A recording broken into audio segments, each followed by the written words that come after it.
السلام عليكم يا شباب. النهاردة الدرس السادس في دبلومة كانفا بالعربي، والنهاردة هتتعلم ازاي تعمل أول تصميم ليك تقدمه كخدمة على خمسات أو تبيعه في المواقع المختلفة كبرينت أو كديزاين. ولو انت مش عارف الكلام اللي أنا بتكلم فيه ده، هتلاقي في الديسكريبشن موجودة لينكات بتشرح كل اللي أنا قلته ده. اللي يفرق التصميم ده عن التصميمات التانية إن انت هتعمل فيه شغل بإيدك أكتر بكتير من الدمج. يعني انت اللي هتحط حاجات فوق بعض، وانت اللي هتجيب الأشكال، وانت اللي هتكتب التكست، وانت اللي هتعمل كل حاجة. مش هتاخد التكست من تصميم او هتاخد شكل من تصميم، انت اللي هتعمل كل حاجة بايدك. والمطلوب منك في التصميم ده انك تشف ورايا. يعني انا مش طالب منك انك تقلد اللي انا عملته في تصميم جديد، انا طالب منك انك تعمل نفس التصميم اللي انا عملته. فالمطلوب انك تمشي معايا خطوة بخطوة، وتسيرش على الحاجات اللي انا هكتبها في السيرش، وتحطها بنفس الحجم، وتعمل نفس الفونت ونفس الخصائص بتاعة الفونت، وتعمل نفس التصميم بالظبط. انا عايز اشوف نتيجة كل واحد هتكون مطابقة كام في المية للتصميم اللي انا هعمله. يلا بينا نبتدي، بسم الله.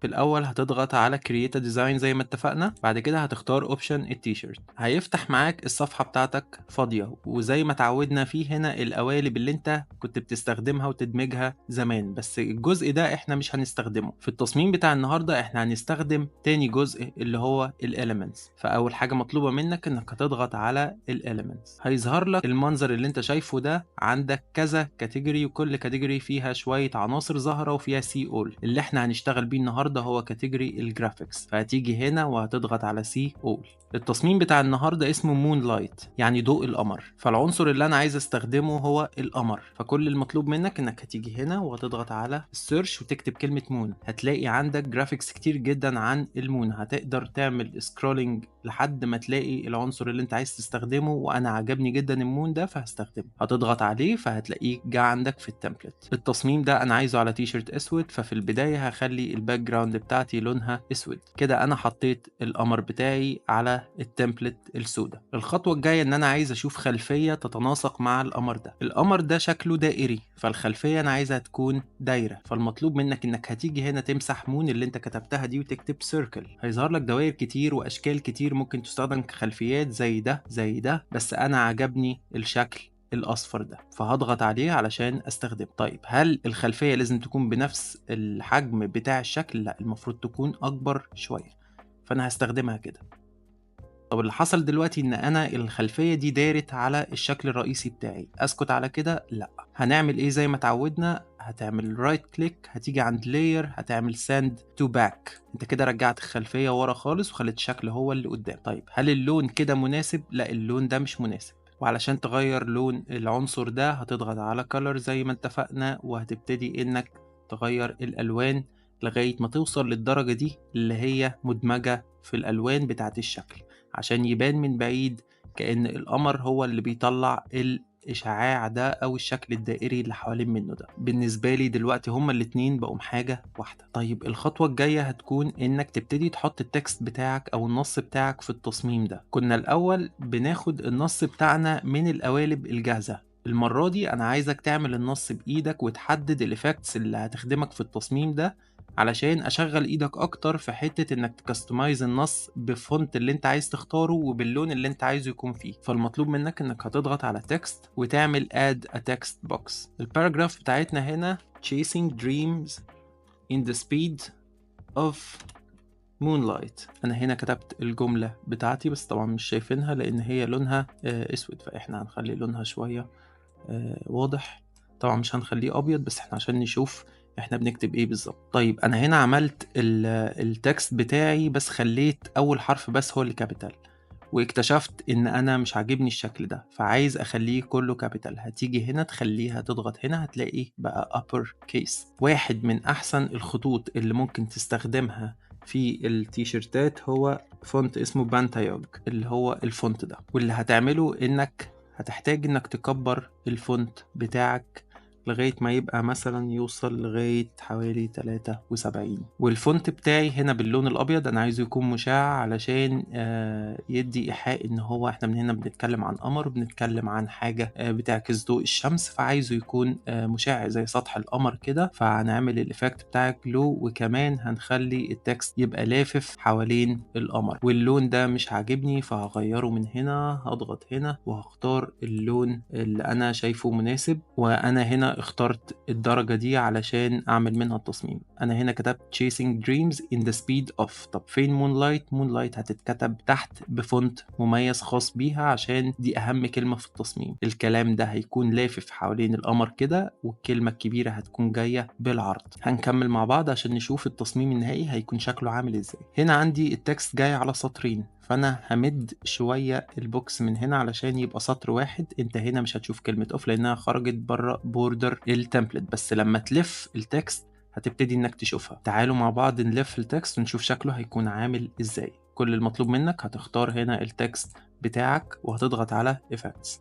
احنا هنا عملنا الايفكت اللي هو بتاع النيون، وهننزل تحت هنعمل الكيرف. طيب الدرجة بتاعته كام؟ الدرجة بتاعته حسب الدايرة اللي انت كونتها عندك. يعني بعينك كده تقدر انك تشوف المساحة اللي بين الكلمة والمساحة اللي بين البوردر بتاع الشكل، وبعينك تقدر تتأكد ان هي مطابقة. هل هي مطابقة؟ لا، في هنا المسافة دي اكبر من دي، فقدامك اوبشنين: يا تقلل الكيرفنج شوية زي كده، يا اما تحرك الكلمة تحت شوية فالمسافة دي تقل تبقى زي دي. انا هنا قللت الكيرفنج لغايه ما وصل عندي للشكل اللي انت شايفه ده. طيب تعالوا مع بعض نكتب كلمه مونلايت. هتعمل نفس اللي عملته، هتضغط على تكست وهتعمل اد ا تكست بوكس وهتكتب هنا مونلايت. الكلمه برضو صغيره مكتوبه بشكل غير واضح، فهنكبرها عشان نشوفها سوا. مكتوبة باللون الأصفر، أنا عايزها تبقى مميزة لأن دي الكلمة المهمة اللي عندي، فهخليها باللون الأبيض. طب هل الحجم ده مميز؟ لا، احنا محتاجينها تكون حجمها أكبر بكتير، فليكن الحجم ده. واحد من أحسن الفونتات اللي تقدر تميز بيها كلماتك هو فونت اسمه فينتج روتر. هتيجي هنا هتضغط على الفونت اللي فوق، هيظهر لك الجزء ده على الشمال، هتكتب هنا فينتج، هتلاقيه طلع لك الفونت اللي احنا بنتكلم فيه اللي هو فينتج روتر اللي هو ده. هتضغط عليه هيعمل لك الكلمة كده. طيب ليه طلعت لك بالشكل السيء ده؟ لان احنا كاتبينها كلها upper case. هتشيل الابر كيس هيظهر لك الكلمة دي، بس طبعا الحجم رجع صغير تاني لان كل فونت وليه مقياس الحجم. يعني 100 في الفونت ده غير 100 في الفونت ده، 100 في الفونت ده ضخم، 100 في الفونت ده هيكون صغير. فالمفروض ان انت نسبة وتناسب، ملهاش علاقة الفونتات ببعض. مش معنى ان 100 هنا كبير يبقى 100 هنا كبير. فاحنا هنا ممكن نحتاج نخليه 200 كده. حلو؟ لا، كبير جدا، هنحتاج ان احنا نصغره شوية، نخليه 190 مثلا او 180 يكون افضل كده. احنا كتبنا الكلمة الرئيسية بتاعتنا. ده الشكل بتاع النص اللي هيكون نهائي chasing dreams in the speed of moonlight. كلمة moonlight دي اهم كلمة. طيب الكلمة دي فيها عيب خطير، الكلمة دي داخلة في الشكل، فلازم افرق ما بينها وبين الشكل، علشان كلمة moonlight هنا حرف ال N وال L وال I داخلين جوه القمر، فانا مش شايفهم كويس. فلازم نحل المشكله دي، وحل المشكله دي دايما بيكون انك تعمل بوردر للكلمه زي ما اتفقنا. وعشان تعمل بوردر للكلمه هتضغط على مونلايت وهتضغط على ايفكتس، بعد كده تيجي هنا تعمل اوتلاين. عملت اوتلاين اداهولك باللون الجراي، وده مش مطلوب. انت عندك خلفيه سوداء يبقى لازم البوردر يكون بنفس لون الخلفيه. طيب هل الثيكنس ده مناسب؟ لا، بنحتاج نخليه اكبر بكتير بالشكل اللي انت شايفه ده. لازم يكون البوردر كبير علشان من بعيد التصميم لما بيتطبع انت تقدر تشوف البوردر بتاعه واضح. لو انا خليت البوردر بتاعه صغير هيبقى بالشكل اللي انت شايفه ده، حاجة رفيعة، وده شكل مش كويس. الشكل الافضل ان هو يكون بالشكل اللي انت شايفه ده. وبكده انا عرفت افرق الكلمة الرئيسية عن الكلام الفرعي. طيب احنا كده التصميم شبه اكتمل. احنا عملنا الشكل، دمجناه بخلفية بسيطة، وعملنا النص بتاعنا، وعرفنا نفرق بين النص الفرعي والنص الرئيسي. اللي احنا محتاجينه دلوقتي ان احنا نضيف خلفية بسيطة تعبر عن النص الفرعي ده، لان الجزء ده فيه فراغ واحنا محتاجين نسحمه شوية. هنعمل ايه في المشكلة دي؟ هنعمل نجوم. احنا هنا بنتكلم عن قمر، بنتكلم عن فضاء، الطبيعي في الحاجات دي ان هو هيكون فيه ستارز. هنعمل ايه؟ هنرجع تاني للاليمنتس بتاعتنا، وهتيجي هنا مكان سيركل هتكتب ستارز، هيطلع لك ستارز كتير جدا تقدر تستخدم اللي انت شايفه مناسب فيهم. وانا هنا عجبني الشكل ده من النجوم فهختاره. المطلوب من الستارز دي ان هي تكون ظاهرة من الكلمة بشكل ورا الكلام الفرعي، فتحسسني ان التصميم ده كأنه جزء من الفضاء. طيب انا اخدت النجوم ولفتها بالشكل اللي انت شايفه ده، وعايز اكبرها شوية عشان اكبر حجمها فتبقى ظاهرة، والمكان بتاع النجوم ده لازم يكون ورا خالص. فهتعمل رايت كليك على الماوس وهتيجي هنا وهتعمل send to back. انت كده رجعت اللاير دي ورا خالص، فهي مش هتطلع فوق التكست بتاعك عشان يفضل التكست هو الأهم. انت محتاجها كعنصر إضافي على التصميم وليس عنصر رئيسي. طيب اللون بتاعها لونه أبيض، وده أنا مش محتاجه. أنا عايز اللون بتاع النجوم يبقى نفس لون الهالة اللي حوالين القمر، فهاجي هنا أغير اللون بتاعها وأخليه اللون بتاع الهالة بتاعت القمر، بحيث ان انا اشوف زحمة حوالين الكلام وهي عبارة عن النجوم. وبعمل كوبي من اللاير دي، افضل اعمل لها كوبي كوبي كوبي لغاية ما تغطي مساحة الكلام الفرعي كله، فتبان ان كأن الكلام ده والشكل ده كله موجود في الفضاء اللي محاط بالنجوم. فتعالوا مع بعض نعمل كذا كوبي ونشوف الشكل النهائي هيكون عامل ازاي. فهتيجي هنا وهتعمل كوبي للستارز دي علشان تبتدي انك تحركها حوالين النص بتاعك، وهتحركها فوق شوية وهتبتدي انك تلفها زي ما انت شايف كده، وبعينك طبعا تظبط الكلام بحيث ان هو يكون محاوط التكست زي ما انت شايف. وفي نفس الوقت حاول ان النجوم دي تكون داخلة في الهالة ومش جاية ملغوشة على النص. يعني انت شايف هنا في نجمة حوالين النص، حاول انك تلف التصميم بشكل ما بحيث انك تبعدها شوية، ما تخليهاش تأثر على الشكل الرئيسي بتاعك. انت هنا اخدت نسخة، هناخد نسخة تانية هنحركها زي ما حركنا اختها. هنعمل لها فليب هوريزونتال، نقلبها الناحية التانية، بعد كده vertical، بعد كده نلف حاجة بسيطة كده عشان الجزء اللي تحت هو الجزء الزحمة فيها. حاول الجزء اللي فيه نجوم هو اللي تستخدمه. هتبتدي انك تلفها اكتر بحيث تظبط الموضوع بالشكل اللي انت شايفه ده. هنلف النجوم، تفضل تكستمايز فيهم كده لغاية ما تلاقي الموضوع معاك ماشي كويس، نجوم متوزعة بشكل صحيح. طبعا انت كل لاير هتحتاج في النهاية انك تمسك كل لاير تقوم مرجعها send to back، لان انت لما بتعمل كوبي اللاير دي بتطلع لقدام، فتأكد ان كلهم موجودين في الباك عشان تفضل الكلمة الرئيسية بتاعتك هي اللي واخدة الانظار. طبعا هتلاقي هنا تحس كأن في الكلمة دي النجمة دي عالية قوي، في نجمة كده شاطحة فوق مع نفسها. حاول انك تميل الموضوع شوية بحيث ان يبقى الموضوع دائري وليس حاجة عاملة زي هرم فوق كده، يعني يبقى الموضوع كأنه دايرة. الجزء ده فاضي فهنحتاج نملاه شوية. الموضوع عايز ايه؟ trial and error، تفضل تجرب وتحرك